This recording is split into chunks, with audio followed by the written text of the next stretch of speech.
Instruction, golf news, equipment, travel, interviews, course profiles, and more. Your weekly fix of all things golf is about to begin. It's the Flagstick Podcast with your hosts, Jeff Potter and Scott McLeod. All right, well, welcome everybody to the Flagstick Podcast. I'm Jeff Potter, he's Scott McLeod, and we're here to talk some golf with you. There's been some interesting things happen over the last week that we're going to discuss, but let's start off by saying that the podcast this week is sponsored by Golf PEI. Golf Prince Edward Island is a premier Canadian golf destination boasting the most number of golf courses per capita in the country, with over 400 fairways closer than you can imagine. Top tier accommodations and exquisite culinary experiences. It is the easiest golf vacation you will ever book. So book your golf vacation and tee times at golfpei.ca. Of course, we want you to be following us across all of our social media networks, Instagram, X, TikTok, and Facebook. Please subscribe to Spotify, Audible, Amazon Music, and Apple Podcasts. And we encourage you, obviously, to subscribe to our YouTube channel, like us, and click that notification bell to make sure that you never miss a great episode of this awesome podcast.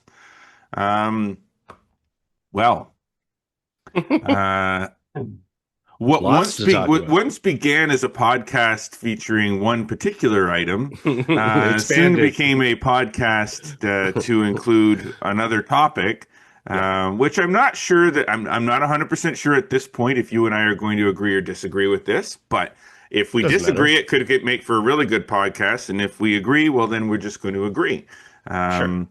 That said, Scott McLeod, we are on this show this week going to talk about the return of Brooks Koepka to the PGA Tour. We're not going to spend a ton of time on it, but no. We are going to spend some time on it because it is relevant information, current information to discuss. We'll talk about what it means. We'll talk about whether we like the PGA Tour's Audible, or if we would have preferred to see them stick to the original suspension agreement. And what it all means to the PGA Tour moving forward too. Does it even matter? And we're going to take a look at our first mailbag of 2026. We do like our mailbag. We'll answer your questions. So we'll kind of tackle that, I guess, in the back nine, and we'll tackle Brooks and some other things in the front nine. So let us get to that front nine. Presented by our good buddies at Metcalf Golf Club. Natural setting, a pleasant challenge. Now is the time to start thinking about next season, if you weren't thinking about it already with all the snow on the ground. Personalized golf balls, game packages for everyone. 10, 20, and 30 round passes are always available on the website. And of course, don't forget your memberships and league registrations. Visit metcalfgolf.com and stay in touch with golf savings. Well, how you been for the last week, Scott McLeod? I've had a little bit of a crazy week, actually. I was telling you before we got on air, I was doing some work on Saturday, and I'm the usual. I have two laptops going. I'm doing a bunch of different things, getting some stuff ready for a newsletter, whatever. And I heard this crazy pop, and had a laptop sort of half blow up. Turned out it was just the adapter though, but got that sorted. So a little bit of a panic because you're working away on one, and you're like, and didn't have a strong battery on it anyways. And besides that, significant news.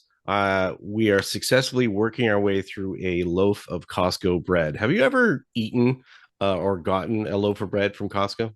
Just a quick question for you. Just a single loaf of bread, or like a package of three? No. When they do the single loaf, which is like 1.2 kilos. Some of these big. Is this like Is this like the fresh bread, or like, is it sort of? It's like just the rye bread they had over to the side. Okay, no, I've never done that. We always buy like the triple pack of Dempster's bread from Costco, but never like a loaf of bread. So we have two people in the household now because their daughter's away at school. Exactly. And this is a 1.2 kilo loaf. And we've managed to get halfway through it, eating bread every meal, it seems, or whatever. And it now just looks like a normal loaf. So I don't know who's buying this stuff. It's obviously got to be families of multiples, but it's way too much bread. So can I ask sure. Maybe the obvious question that maybe all of our viewers and listeners would be wondering right now is, if there's only two of you in the house, why in the world would you buy a loaf of bread that big to begin with?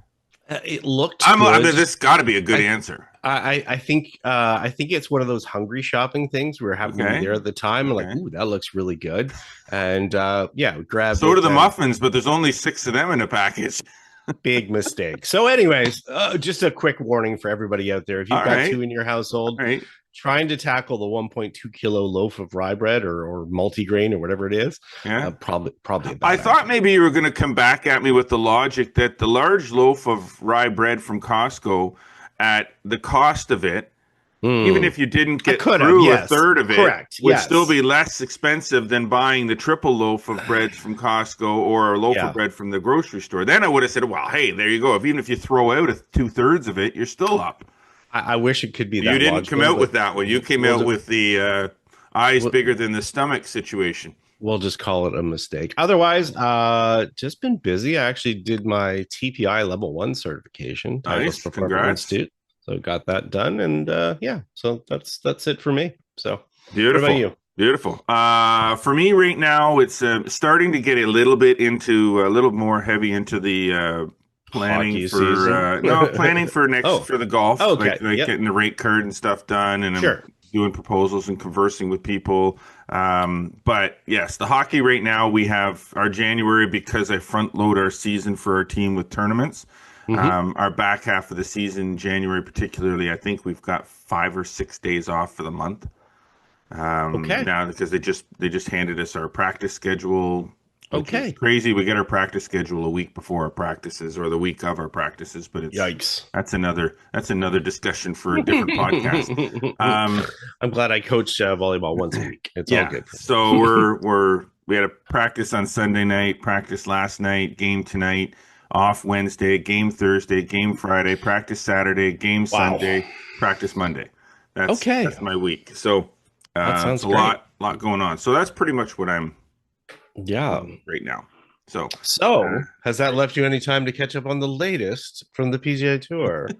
well, let's talk about this. Okay, so Yeah, let's. I know in where you're case going to you've stand. been I suspect where you're going to stand, but in anyways. case you're living Yeah. under a rock somewhere, Yeah. Or don't um, care. or don't care exactly. Yep. Brooks Koepka is coming back to the PGA Tour. He announced that he was going to be returning to the PGA Tour. There was a lot of speculation about this before he Sure. actually made the announcement. So, and in the normalcy of things, where there's smoke, there's usually fire. Often. And so he is coming back. Now, the rule that was in place when PGA Tour players left to go to live was if they left to go to live, they were suspended from the Right. PGA Tour. So this was If under the previous rule, well, this is under the previous PGA Tour when it was a nonprofit organization, right? versus it So being a for-profit organization as it is now. and that's they can use that as their justification if they like. So they put the rule in place, and if any player wanted to return from live off and have the suspension lifted, they had a 12-month, 1 year approximately Mhm. suspension. They had to say, okay, I'm coming back. I apply for reinstatement. If the Yep. reinstatement is granted, then they have to sit a year off. So in Mhm. this case, Brooks wants to come back. Great. We love you, Brooks. Great. You're good for the game. You're still playing well. We want you to come back, but you can't start playing until the 2027 season. Sure. Okay? So that was the rule. But Was. apparently that was the rule. And when somebody like Brooks Koepka wants to Mhm. come back to the PGA Tour, then you just change the rule. I mean, that's the easiest way to do it. Make the penalty harsh for somebody who is a multi-billionaire, and that they can pay the penalty without any problem, and they can just come on back and play the PGA Tour right away. So that is essentially the simple version of, and I mean simple because there's a lot of Mm, moving parts to this, but that for sure. said, that is essentially what has happened. Is Brooks is now entitled to play the Farmers Insurance uh, Open in January 29th Mhm. at Torrey Pines. That's when he's going to be returning to the PGA Tour. Now, it comes with significant penalty. It does. But like I said, for me, we're all going to have our opinions, and I'm guessing you're not going to agree with me, but Mhm. we're all going to have our opinions. Sure. This screams to me of the PGA Tour sees Brooks Koepka wants to come back, and under this new, corporate PGA Tour, which the players actually have equity in, this new tour, they use that situation of it no longer being a nonprofit, and now it's under this new corporate guidelines that they changed the rule so that somebody like Brooks Koepka come back, and then they set the rules so stringent, so strict that only somebody like Brooks Koepka come back, or hey, Bryson DeChambeau could come back, or hey, John Rahm could come back, or Cam Smith could come back, all because under the new guideline they meet the criteria that they have to meet by February 2nd. So if you have a lot of money and you want to come back from LIV to play the PGA Tour, then you can just buy your way back onto the tour. Sounds like a great thing. I guess that would be part of it. I mean, they're obviously calling it a returning member program. Now, we don't know if the actual rule for the 1 year is gone for the other players, but this is a special program as it is. The one thing we have to remember within this is that this is approved by the player board. So the players that are involved, obviously Tiger Woods is head of that board, other players involved, they approved this. They obviously see value in this. This is not just a corporate move. This is not just the suits saying, "Hey, come back." This is actually approved by the players. So that is part of it. Now, whether we like it or not, as you said, everybody's going to have opinions. They're going to say, "Hey, you know what? Koepka took the bag. He should take the penalty." It's pretty severe as far as them coming back. But if they have this money, then obviously it's not as severe. For them to come Brooks back. Koepka got what, $500 million? No. How much did Koepka get to leave the PGA Tour and go to LIV? The only thing he spoke about, there was no confirmed number. On one podcast, he referred to the number as being around $100 million. Okay, so he received $100 million to leave the PGA Tour and go to LIV, not to mention the money that he got while he was there. Sure, of course, from a playing wise. So the penalty, the financial penalty to Brooks Koepka, the actual true financial penalty, forget about the equity program, because that equity program wasn't there when he left. Sure, I get it. So yes, the potential losses are in the 50 to 85 million range for him, but that's potential is nothing. Sure. He didn't expect it before. Now. Yeah. It's a $5 million charitable contribution, which is a tax write-off. So there is very little, if any, financial loss to Koepka for coming back. $5 million charitable donation is something he probably would do over the course of a year anyway. Possibly, yep. So, and when you have that's the same thing as if you ask DeChambeau to pay a $5 million. Bryson probably made $5 million last year just on his YouTube channel. Sure. And I'm exaggerating, but what I'm saying is I know what $5 million financial penalty is not a financial penalty for these guys. What's the penalty? So what is the penalty to Koepka? There isn't one. He left LIV, he left PGA Tour, went to LIV, played over there, made a boatload of money, came back, pays a $5 million charitable penalty, and plays golf right away. So what's the penalty for doing what he did? The penalty for is not that severe, as you said, but the whole point is the PGA Tour better with Brooks Koepka?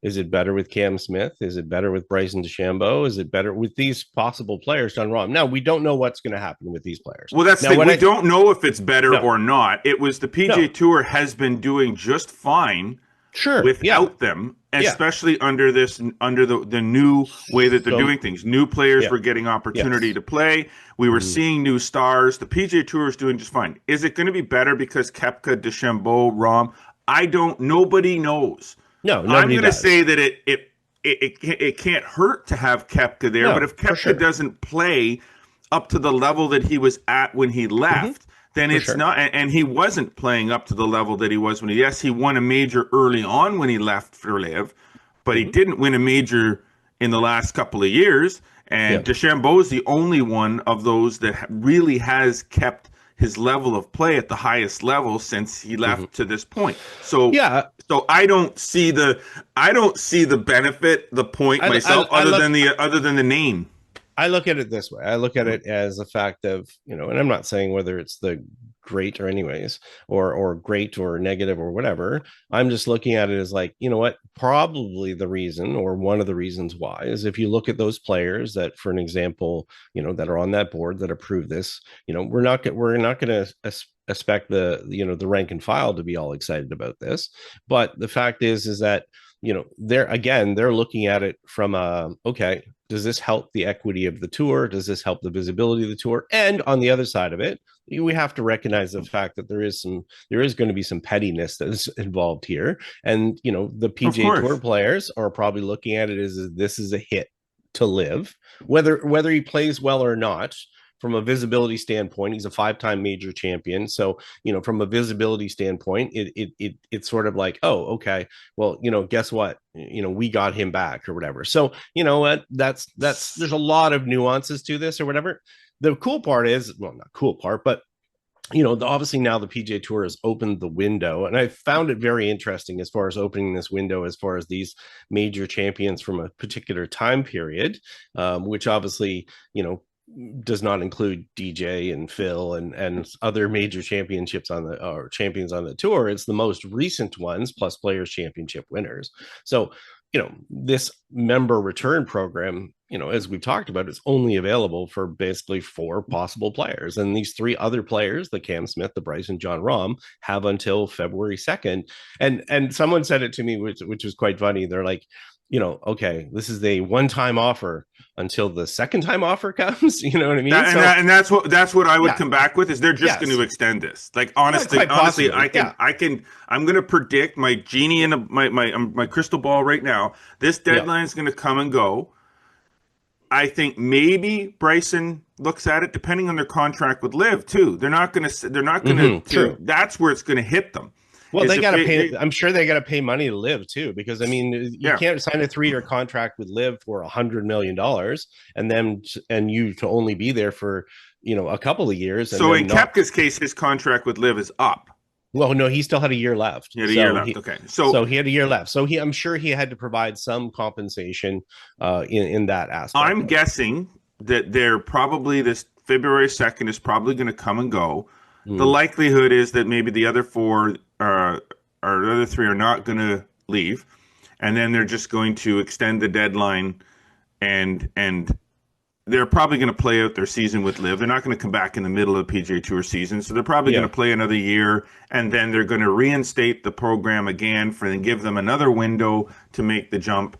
Quite possibly. I mean, we're all predicting everything here. Yeah, of course. So all of this is prediction. The only sure thing is right now is that Koepka is taking this and running with this deal, which, like I said, there's no penalty for him to do this. The $5 million donation is not a big enough penalty for somebody like Koepka to make the jump. Now, if you were doing that to a player that's not Koepka, yeah, of course, and hasn't won him, and you were saying any players from Liv that want to come back in this window, you have this window, here's your penalty, then see which ones actually make the jump. Then you're going to see the ones that are actually willing to take a hit. Otherwise, you know, you're going to sit out the year and not have that financial burden on your shoulders and then come back and play. Like, I just don't.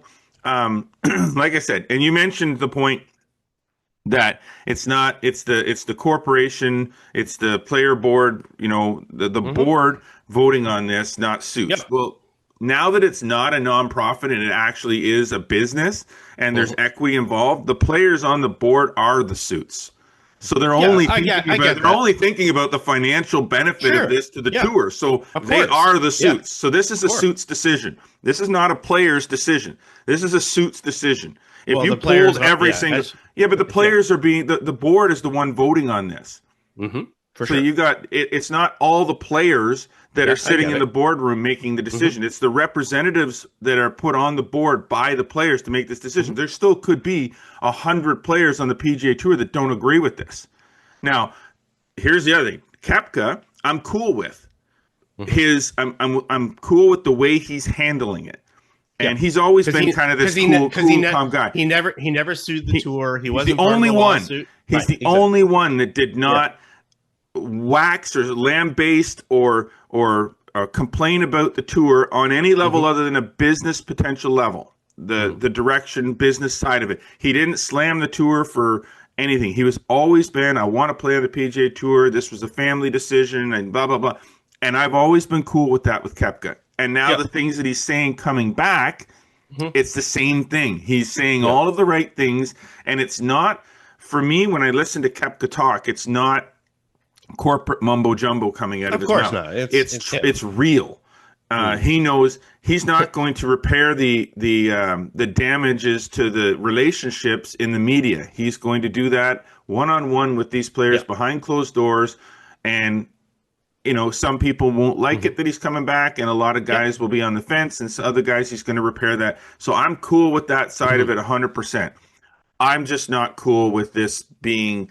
I think that this is just a corporate move to take advantage of a situation with a certain group of players who can afford to do this if they want to do it.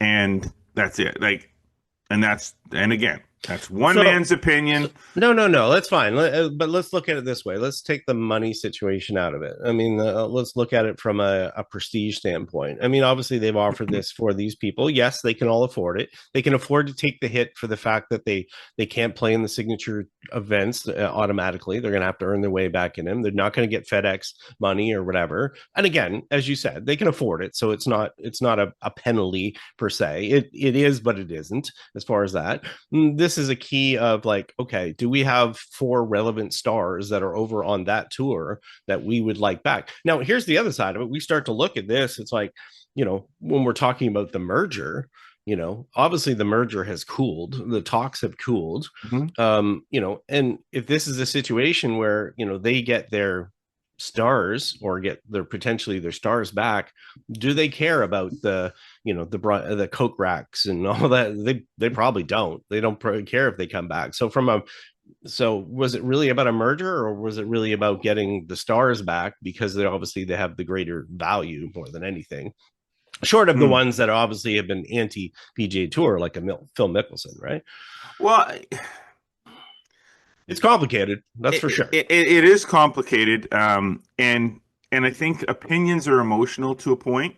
So my opinion about this is not personal against Koepka, because he's one of those 4 guys. He's probably the one that I probably would like to see come back the most, because I like the guy. Always have like hey, I don't like an organization going against the policy that they used in the first place. Well, it's it's the timing of it, Scott. It's like here's the policy. This is the policy we have. Then Koepka makes his announcement that he wants to come back, and then they change the policy. Now, they could have been sitting in the boardroom for the last 6 months talking about this, but the timing of it, Scott, they've been working on this for sure. I don't know how long they've been working on it. Nobody said how long they've been working on it. Maybe they've been working on it for a month. Well, obviously, when he made his statement, they made a statement came out right away. So we all of a sudden come out with a statement 45 minutes after he made his announcement he was leaving LIV, then obviously there's some things that are happening under the water more than anything. But whatever. Point being, the optics of it are this is the rule. If you want to come back. Was the rule. And no, but I'm saying that this is going back. This is the rule. If you want to leave LIV and come back to the PGA Tour, this is what you have to do. Okay. Then when you announce, because you're Brooks Koepka, you announce that you want to come back. Well, now the rule is the returning player rule. Yeah. It's the timing of it is just the timing of it stinks. The timing of it screams like I said, you're the elite of the elite. You can come back. You've won a major in the last 4 years. You can come back with this. But again, penalty. We know that's the ones they wanted back anyways. So they were probably going to change their. I mean, whether we like it or not, if all of a sudden, any of those 4 players, maybe it was John Rahm, decided, hey, I want to come back, they were probably going to find a way to make them come back. Right. So whether it's timing or not, the timing is totally tied to obviously, them saying they come back. Here's the other side of it. Whether you like it or not, do you like it for the tour that if these players come back, whatever penalty that they suffer, what's your thoughts on that? Does the PGA Tour have any more interest to you? No. Or do you think it has more interest to the fans separate. That's a separate issue. Whether it has more interest to the fans if all of a sudden some of these players are back playing. So the easy answer to that question for me, the easy answer to that question is it doesn't matter. So it's two separate ones. Okay, completely doesn't matter. Now, the other side of that answer is, what was the viewership like? Like what were the audience like? What was the attendance at tournaments like prior to those guys leaving, and what was it like after?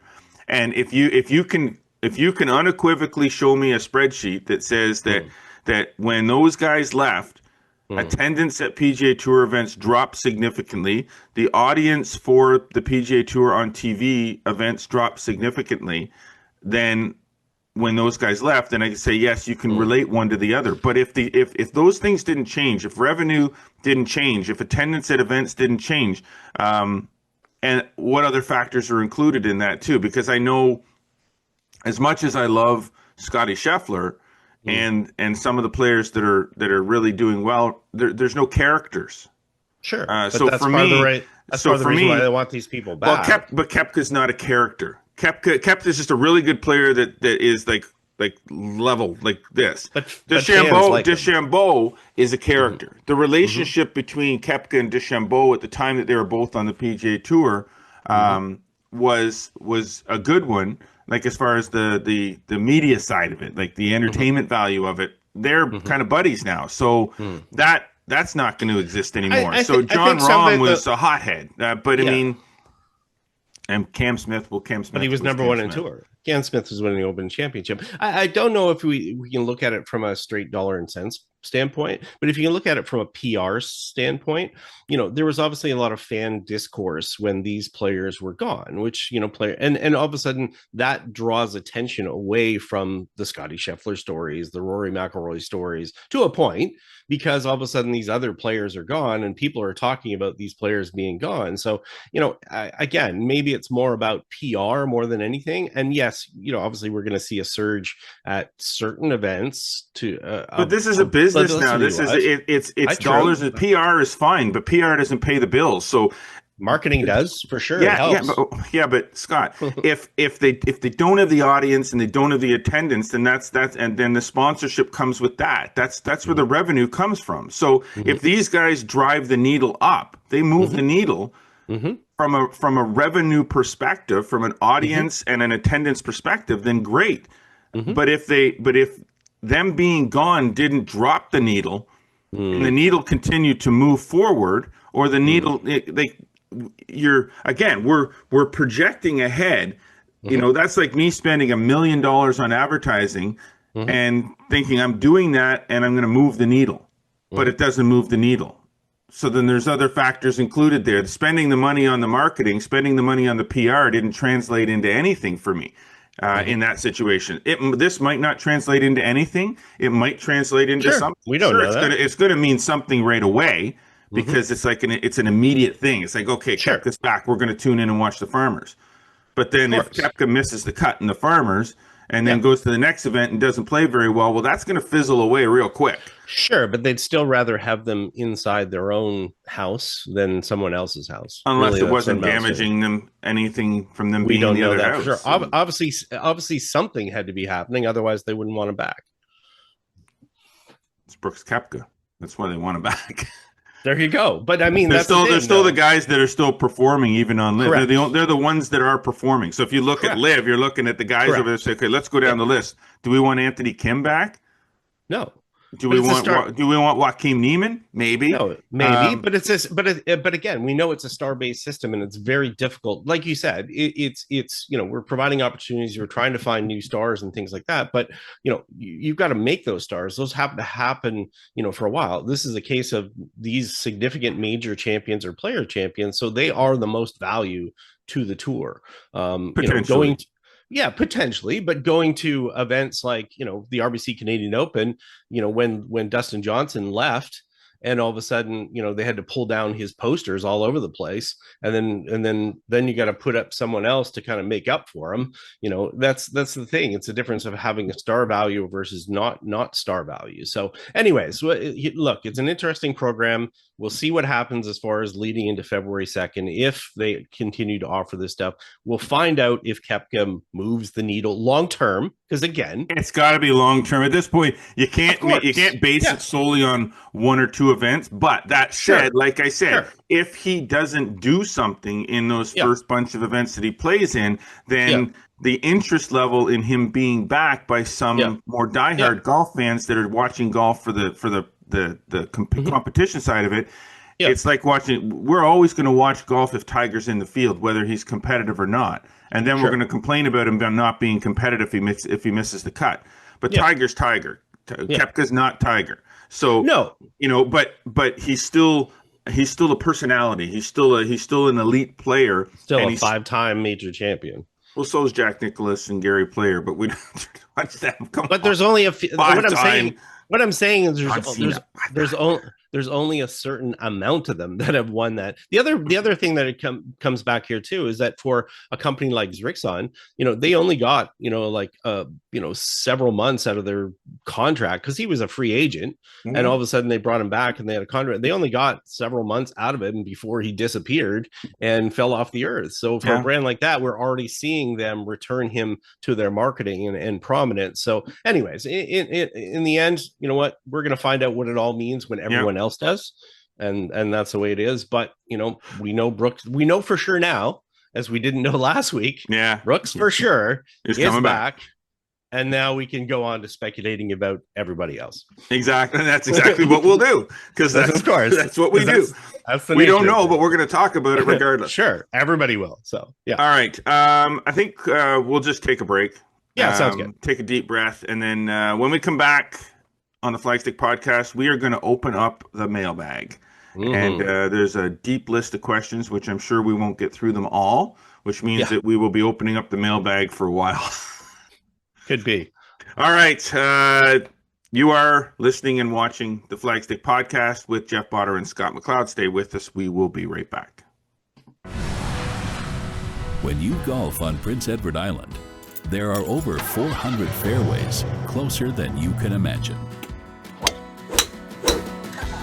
Not to mention countless miles of pristine beaches and a rich world-class culinary experience. So get here fast, then take it slow and play around on Island Time. Golf Prince Edward Island. All right. Welcome back to the Flagstick podcast. Jeff Botter and Scott McLeod. Now that we've got all that Koepka talk out of the way. There's no more talk on Koepka. We'll never talk about it again. It's forever gone. Done for the year. We won't stop talking about it for a while. We're going to dig into our mailbag on the back nine. The back nine presented by Falcon Ridge Golf Club. Indoor golf is in full swing at Falcon Ridge. The simulators are open 7 days a week, starting at 8 a.m. and shutting down at around 11. They have 4 TrackMan simulators featuring over 400 golf courses, including many popular PGA Tour courses. They also have beverages and light food available. So book your tee times on one of those 4 TrackMan sims. Visit falconridgegolf.ca. Yes, the back nine. Yes, here we go with the mailbag. Something we do. Building up. It has been building up. We do it a few times, a couple times a year. Yeah, a few times a year. So let's kick it off in January. Sure. Right now. All right. So let's open the mailbag. Question number 1 from the mailbag. You're offered $1 million if you can break 90 at Augusta National tomorrow. If you fail, you can never play golf again. Do you take the bet? No. Are you kidding me? I guess if you're a really, really, really good golfer that is maybe like a scratch or plus index, because I gotta say, if you're even like an average 70 shooter, you're not breaking 90. It isn't likely at Augusta National the first time you see it. Probably. I mean, the risk reward there That's the problem. is you have to give up golf. That's the problem. That's worth more than $1 million for me. Yeah. I mean, financially, I'm not saying, obviously, I've got shekels like that lying around, but for me, there's too much. I don't. There's too much risk involved with that for my take. Maybe if they push it to 100, but even then, I don't think this is about golf ability. This is more about, okay, are you going to take away golf from me? That's a bad scene for me. Yeah. So nope, can't do it. Can't do it. But that's a good one for our listeners, though. Yeah. Would they take the bet? Question. There's the question. Respond. They might have to change. They might have to change the number too. So, but hey, if you're overly confident and you think you can win the $1 million, and even if you change the number, I know.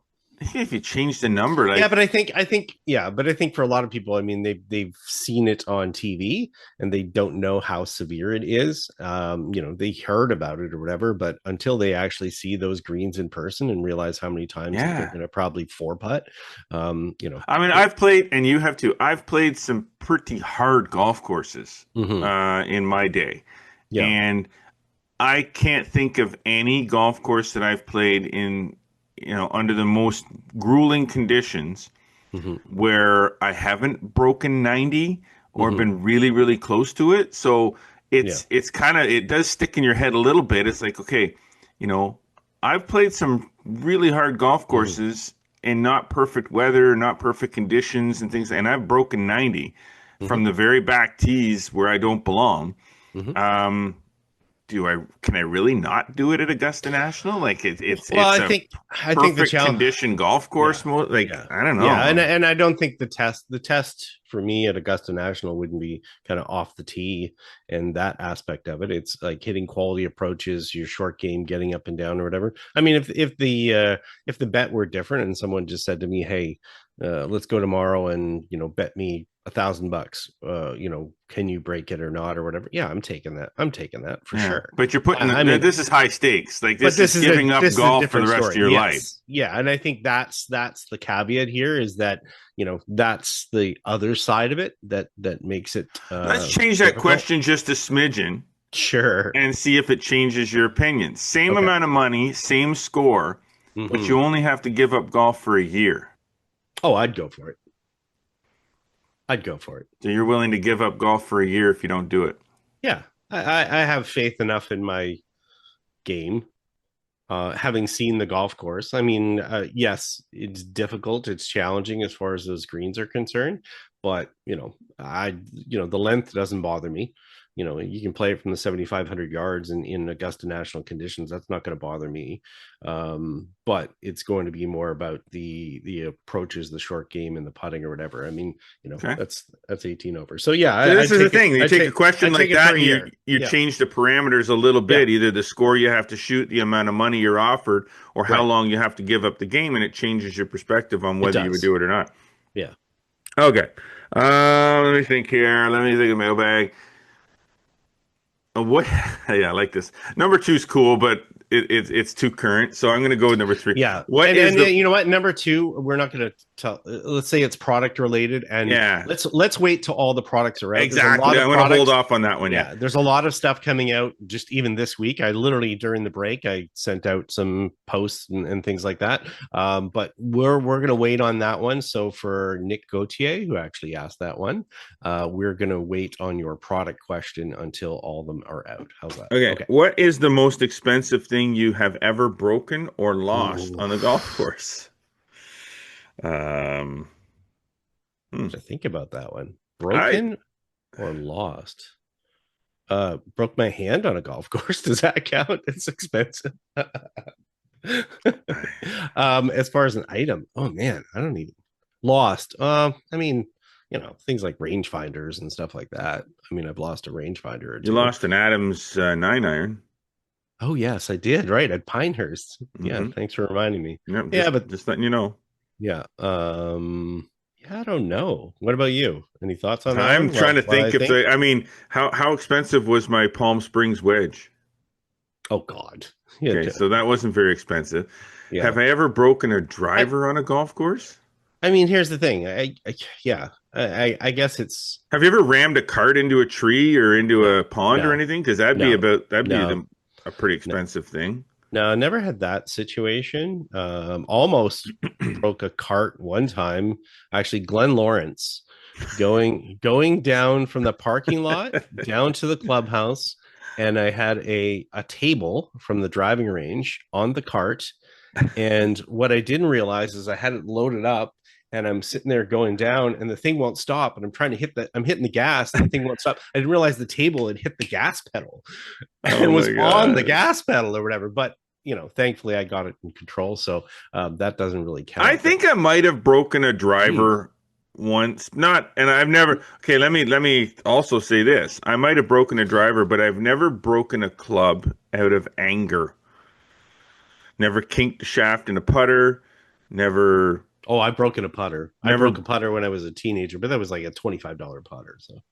So I mean, And that was a casual toss back to my bag, and it was like one of those Spalding answer type, but it was a zinc head or whatever like that. okay, And so it cracked. that at would the break neck, if you breathe wrong on yeah, it. probably or whatever. So I don't know. For me, I would have to say, I'd have to go with a rangefinder. I think I lost one when we were in Arizona. Remember? I do remember that. Yeah, driving range but those are about $400. I mean, Yeah, depending on which one you get. yeah, but never like jewelry or stuff like that. I'm sure a lot of people have stories that way as far as wedding rings or things. I've like never that. broken. I think for me, it's broken a club. I just don't know which. I might have broken a driver at some point or another in swinging it. I've never broken a club in anger. I've had people break my clubs in anger. Not me.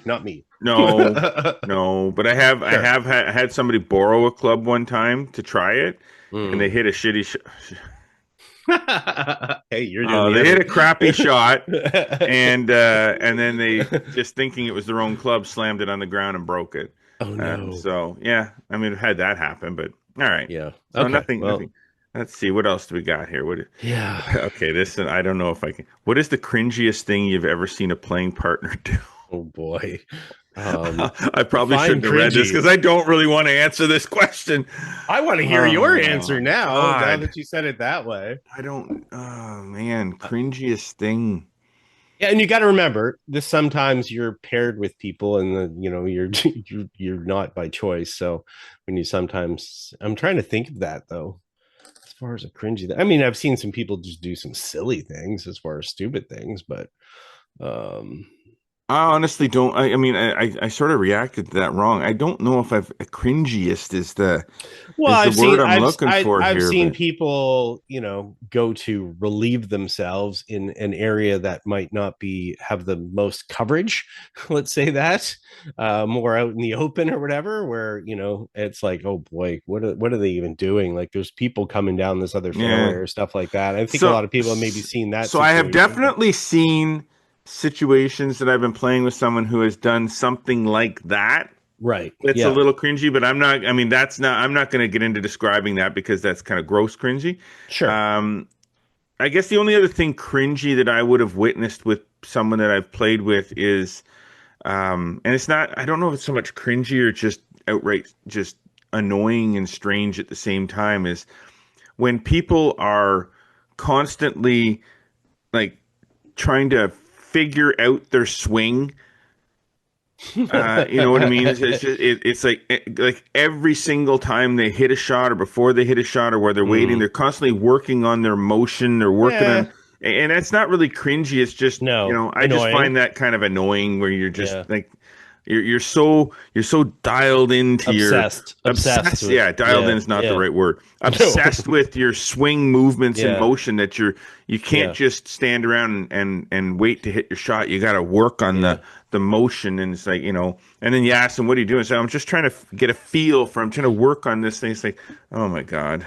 I mean, I've been in situations in some events or whatever where, I've seen some people confront other people regarding slow play and stuff like that. I've seen it one time where all of a sudden we'll pick up the pace, McLeod. No, somebody won't happen. I was paired with started, who wasn't a regular playing partner, but all of a sudden started yelling at the group, in front, Oh. and I was horrified. I was way over the side. Yeah. Like, just settle down. It's like, I get it. I have had stuff like that. So, I mean, if you think of that as cringy, have played with people who will actually confront a group in front of them about their pace of play, or yell at them to hit the ball. Yeah, there's ways to handle that. Yeah, I'll in amongst my group, if I'm upset with someone taking too much time to hit the ball in my group, I'll be like, hit the freaking ball. But I'm not yelling it so they can hear it. I'm just saying it amongst my group that. And by the way, McLeod does not play slow. I'm just letting you know. It's not there. I've played with slow. Yeah, Scott's fast, very fast. As am I. But I'd say there's been some classless things, comments, things like that. Situations where people are adamant about, playing through a group, and they're kind of a little bit ignorant about it or whatever. And again, you pick and choose your partners who you usually play with, and usually those are not the people that you play with. It's usually kind of a random pairing or something like that. Somebody that hits into the maintenance crew or stuff like that. It's like, that it would be that level of stuff. I haven't ever seen anything too weird besides that, because fortunately I tend to try and pick the right playing partners. Okay. All right. Good point. Thank you for the compliment. You're welcome. What is the hill you will die on regarding golf equipment or brands? Scott? Why do you push it at me? Because I already know your answer. No, you don't. You think you know my answer. I will say this. When the one thing I will say about equipment is that people tend to be very vocal about the cost of certain items. But if you go to a golf ball plant, for an example, and see what goes into creating one, you would be justified as far as you wouldn't be justified as far as downplaying how much certain things cost. As far as, just in general, I would say the hill I will die on is that most people just don't pay enough attention to how their club fits them, and they pay attention too much to brand or prestige, or sometimes they fall prey to some marketing stuff. Let's just say sometimes, a lot of times. Let's just say right now there's some direct to consumer brands that don't offer any extra engineering value, yet people seem to adore them or ask about them, even though just because maybe they're popular among YouTubers or stuff like that. And I will say that if you look up some of those companies, you'll see that they have no engineering, no design people, no whatever, that they basically just are doing white label stuff, products that come out of Asia that you could put your name on if you buy enough sets of them, and all there basically are is a marketing brand. And unfortunately, people don't look past that. They basically just get caught up in the marketing stuff of it. So there we go. Huh. How about you? I know that was convoluted, and I had a couple of different themes in there. Yeah, that was a few different things. That's a good question. It really is a good question. It is. I think so. I'm not a brand loyal person when it comes to longevity of, I'm a XYZ golf manufacturer, and I will never change that the rest of my life. Sure. I will change if I want to change, if I think change is needed. I went through a period of time with golf equipment where I went with whatever was handed to me. Sure. Whatever, was, here, try this. Yep. Oh, okay, I'll play that. Yeah, whether it was suitable or not. Exactly. I've kind of I got past that when I got fit for my first sort of custom set of golf clubs, instead of just taking what was sent in a box to me. And now I've got, now I have a brand and equipment that is fit and I like and works, but that doesn't mean that I'm, as much as I love that brand now, it doesn't mean that I'm going to play that for the rest of my life and nothing else matters. Sure. It might not. what hill will I die on? I think I'm kind of in the same boat. I think that too many people get sucked into the rhetoric of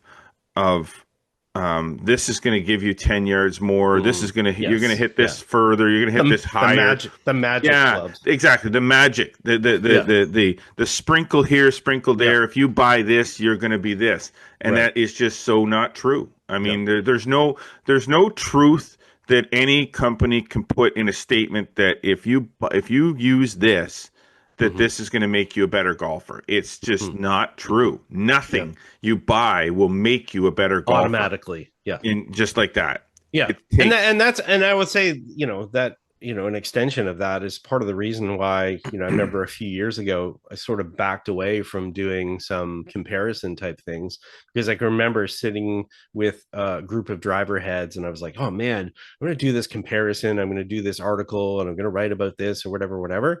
And then what I began to realize is that I cannot replicate all the factors close enough so that I could have a quantifiable difference, and knowing that whatever situation I created is going to be totally different for every single person.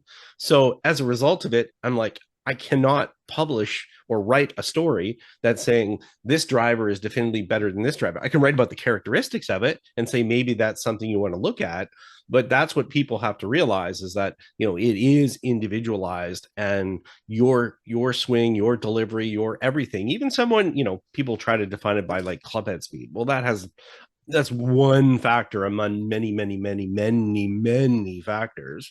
Yeah. So once you realize that, then you'll realize that any type of published comparisons, even robotic, that's great. Well, but that's one situation versus the many, many different variables.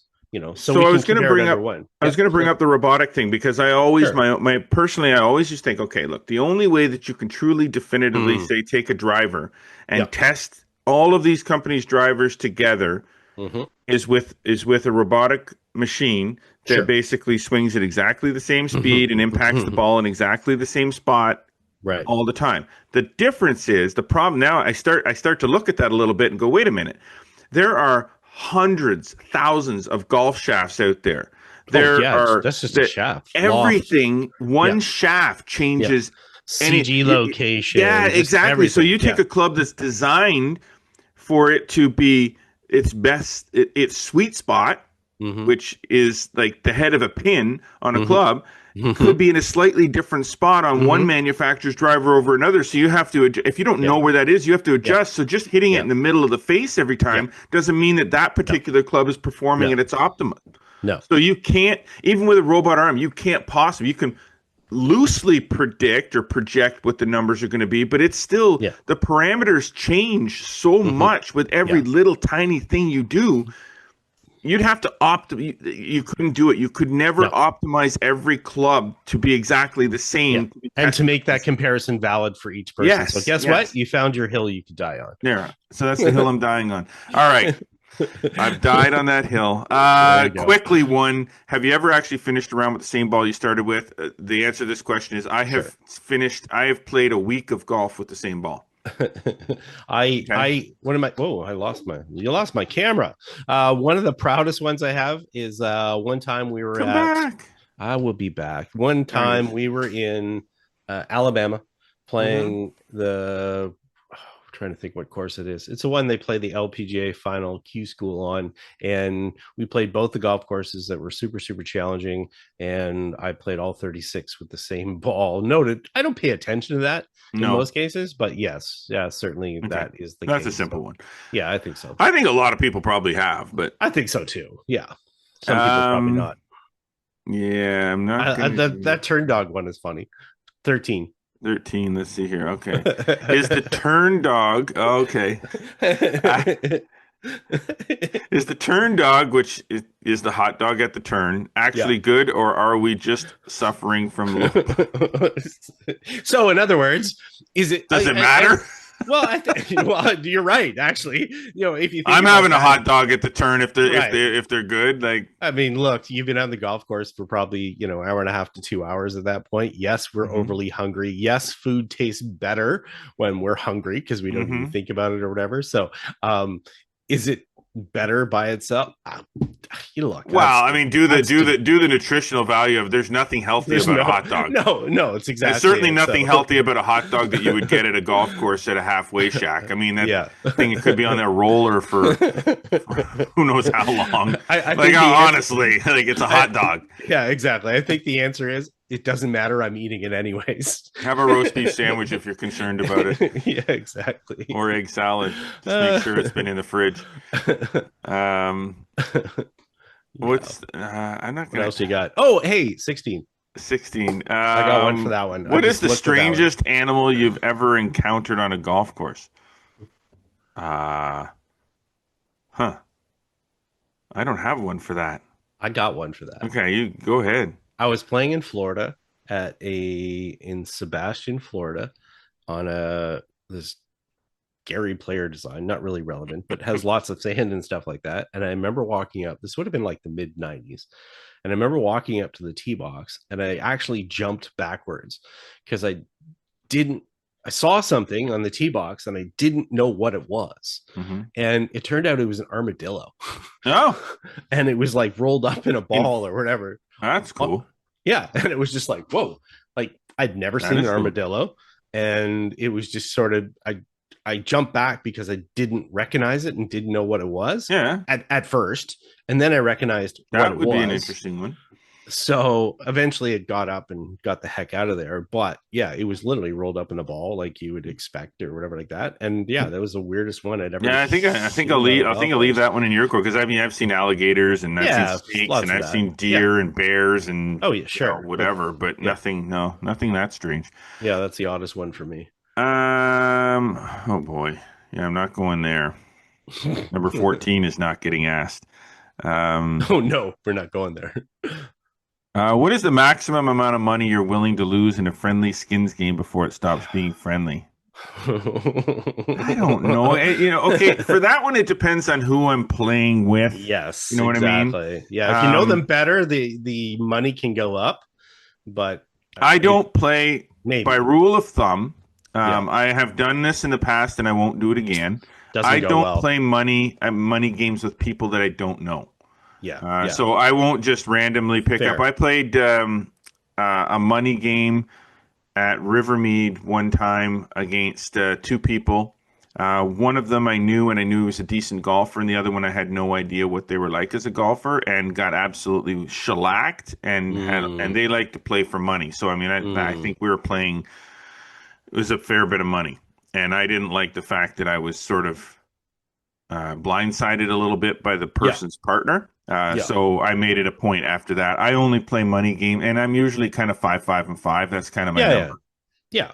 A lot of times just play for a beer, a beverage. You know, $20 or something like that. But nothing that I'm going to be upset about losing. No, exactly. Yeah. If you're playing for more than what's going to make you what's going to make you uncomfortable, the other person uncomfortable, like what do you value? Do you value the money or the playing and the relationship with the player more than anything? I'd say golf is too fun. Putting a little money on the line is fine. I got no problem with that. But pay your bets. I mean, I'm still owed some money from some, but not from me. No, not from you. I'm still owed some money from a few people here and there, but their names will go unnamed. All right, best golf movie of all time. Mixed opinions will be about this based on your age. This doesn't change for me. Caddyshack is the best golf movie of all time. I thought you would go. I mean, they have 3 that they listed in there, but they didn't put in Bagger Vance. And I thought you'd go Bagger Vance. I thought you'd throw in the 4th. No, I would still go Caddyshack, but Legend of Bagger Vance would be very, very close. And I would even put movies like I'd go Dead Solid Perfect. I would put Dead Solid Perfect. I would put ahead of Happy Gilmore. Happy Gilmore was a fun movie. Yeah, but I mean, it doesn't get anywhere near the top of that list. It's just a fun movie. It's just kind of corny. I think when you look at it from an age standpoint, you're right. Yeah. Obviously, certain category people are, that's all they know. Certain other people, that's all they know is Some Tin have Cup. never So seen Caddyshack, so and some won't appreciate that kind no, of, no, Chevy Chase yeah. kind of humor. And I would say the cool part about Caddyshack is that when you go back and watch it, it actually holds up. Whereas a lot of movies, you go back and you're like, oh, that was really, really cheesy. And I mean, Follow the Sun is one I watch, an old classic, the Ben Hogan story, black and white. But when I go back and look at it, it's like I like the storyline, but obviously it's a little bit cheesy because it's hard to make a good golf movie. But you kind of like the story if you like Hogan and stuff like that and his big comeback and so forth. But I would still Caddyshack would still be 1A for me. Did you, just out of curiosity, have you seen the Apple TV series Pitch? I have not. Or not Pitch. Oh my God, what's the name of it? Is that the name of it? No, it's not Pitch. Are you Strike? talking? It's the one with Owen Wilson. No, and I can't even remember the name of it. That's how memorable it is for me. Yeah, and actually, we had a Canadian that was the consultant. They filmed a lot of that in Vancouver. I think Nathan Leonard who's a PGA Canada member. He was the consultant kind of on that, but I have not seen it. Is it? Did you see it? I watched the first, I think, 3 episodes, and then I gave up on it. And that was enough. Well, I mean, I don't have Apple TV subscription, so what I did is I did a trial. Sure, yeah. I watched the first 3 episodes. But it wasn't enough to. It wasn't enough to make me stay with the series, like binge watch it. Like I will binge watch some like that, but no, it was not. It's sort of like fictional golf books. It's hard to. It's just hard. It's a hard subject because the thing is, I think I think every author or guy who's like, or girl or whatever, who's trying to create a screenplay or stuff like that, it's hard not to make it cheesy and try to tie everything into golf. So I think as a result of it, maybe they just try a little bit too hard. So Caddyshack was one that worked. And unless they really lean into it and just say, okay, we know it's going to be cheesy, a Happy Gilmore, that's perfectly fine. It's hard to make it a golf adjacent movie and make it somewhat quality. So in my opinion. Is golf YouTube helping the average player, or is it giving everyone analysis paralysis?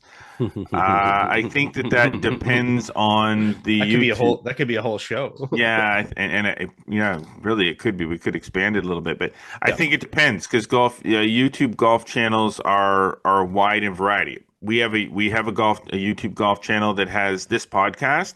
It also has other video snippets about equipment and instruction and things like that. So there's a lot of golf instruction on YouTube right now. Is it analysis paralysis? I don't think so. I think it's just there's a lot of it out there. So the more variety you indulge in, then you're getting into analysis paralysis because then you're getting 3 or 4 or 5 or 6 or 7 or 20 or 30 different views about how to swing the golf club or how to chip or how to putt, as opposed to finding one that you're comfortable with and just sticking with that one, or one for your putting, one for your swing, one for your short game kind of thing. So that part of it, but when you're talking about golf equipment or golf opinions, this podcast is about golf opinions and discussion. So I mean, no, you could watch 100 of these and everybody's got something else to say. Yeah, I mean the rise of digital platforms has given more access to information. I wouldn't say it's all quality. I think the issue is assuming, especially when we're talking about golf instruction, is assuming that everything applies to you. That's the issue for a lot of people. So there are channels that provide sort of a baseline of quality information, as opposed to, this tip will transform you and transformation. Those are the ones you want to seek, but they're very rare. And unfortunately, there is a lot of noise out there. But sometimes that becomes the job of the golf pro and the coach, is to kind of weed people through that a little bit. So it only becomes analysis paralysis if you let it. Yeah, exactly. I agree with that. Let's see. If you could delete the sand trap or the water hazard from the game of golf forever, which one goes? Well, that's an easy one for me. I would get rid of the water hazard. I would too. I think the sand trap provides an element of skill to the game that if you hit it in there, you have to hit it out of there, whereas water just is a penalty. Yeah, I mean, you need water on a golf course in some capacity to, from a standpoint of your irrigation system, but it doesn't have to be in play. No, I think you're right. The sand trap provides recovery, whereas the water hazard does not. Yeah, that's an easy one. At least for us. Let's see. What is the single most beautiful view you have ever seen while standing on a tee box? Wow. So I'm going to say that pretty much anything in Atlantic Canada. Single most. I haven't played golf in the West, so I haven't had the experience of the Rocky Mountains, like Whistler and up in Alberta and Banff. Sure. I haven't had that luxury, and I'm sure that those views are spectacular. For me, it's I'm more of the East Coast has always provided the best views that I've seen on golf courses. Whether you're at Crowbush Cove, standing up on the 17 or 11, the one up top. So you've got those views, or if you're at Cabot and you're 14th standing or something, and you got those views. Those are some of the most spectacular views. Any ocean view from a tee box with elevation is phenomenal. Around here, there's a lot of different views up in Renfrew County area. Like if you're at Renfrew Golf Club, or if you're at Whitetail or Homestead at Wolf Ridge, or anything kind of up in the higher points of the Ottawa Valley, those are great views. So I would say single best view, probably Cabot. Of the ones that I've played, probably Cabot. I'm going to go. I mean, those are great ones. I mean, obviously, have a fondness for stuff at Crowbush. I can think of some scenes at Highlands Links where you can see the water, you can see the mountains and stuff like that. Single number one, I'm going to go fourth tee box. Oh, wait, seventh at Gullen. Remember that on the top of the hill? That was a pretty good one as well. But I would say number one for me would be the fourth tee box at Royal County Down, which is a long par 3. This is in Northern Ireland. It looks back. So to your left will be the North Sea, and the beach line, the dune line, as far as the Irish coast. And then beyond the par 3, or beyond the green of the par 3, is the Mourne Mountains, and behind there. So it's that combination of ocean, mountain, all at the same time, spectacular sort of landscape in front of you with the gorse and everything. And I think that would be probably tops for me that I can think of right now. There's probably something else that I've seen. I know we saw some spectacular stuff even in like West Virginia and stuff like that, as far as elevation. There's been so many. But I'll go number 4 tee at Royal County Down. Okay. So we'll do one last question, try to make it a quick one, leave ourselves a couple minutes here to close things out. If you could play one round of golf with your prime self 20 years ago, prime self 20 years from now, or 20 years ago, who wins the match? I think you go first. I know or do you want me to go first? It's up to you. Well, I mean, if I'm taking myself 20 years ago, 20 years ago versus me, like playing me right now. Is that what we're asking? 20 years ago, me beats current me every day. Okay. Like that's not even that's not even a question. It's an easy one. I'm going to flip it. I'm going to go opposite. I think golfer now for me beats golfer me 20 years ago. Just on a more consistent basis, from a match, better, from a temperament, know my golf game better, emotionally better, understand my golf swing and game better. I'd love that match, though. I'd love to go. That would be a fun match. I was a better golfer 20 years ago. I mean, at 55 years old now, you're talking me when I was 35. That was my prime. I was playing in club championships. I was playing in like amateur tournaments and stuff, and I was competing and breaking par more regularly than I do now. So no, definitely, my 20 year ago me would beat the crap out of me now. All right. Good to know. There we go. So we'll wrap. We're gonna put a wrap on it. We're gonna tie the mailbag back up again, put it in the corner. We'll bring it back out maybe next week, maybe in a couple weeks, because there's still a lot of cool questions on there that we definitely want to get answered. So awesome. So great talk about Brooks. I'm sure we'll have more on that. Mailbag, shut her down for now. Thanks to all our sponsors: Metcalf Golf Club, Falcon Ridge Golf Club, and of course our presenting sponsor this week, Golf PEI. Golf Prince Edward Island is a premier Canadian golf destination, boasting the most number of golf courses per capita in this country, with over 400 fairways, closer than you think, top-tiered accommodations, and exquisite culinary experiences. It is the easiest golf vacation you will ever book, so book it at golfpei.ca. We hope that you have been enjoying and watching and hearing what we're bringing you. Be sure to follow us across all of social media networks: Instagram, X, TikTok, and Facebook. Subscribe to us on Spotify, Audible, Amazon Music, and Apple Podcasts. And of course, do not forget to subscribe to this YouTube channel. Like us and click the notification bell. Make sure you never miss a single episode.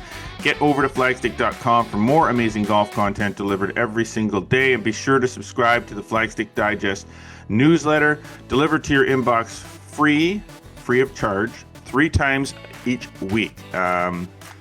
Great stuff there. As always, appreciate you tuning in. But until next week, I am Jeff Botter. I'm Scott McLeod. Remember, always go for the stick.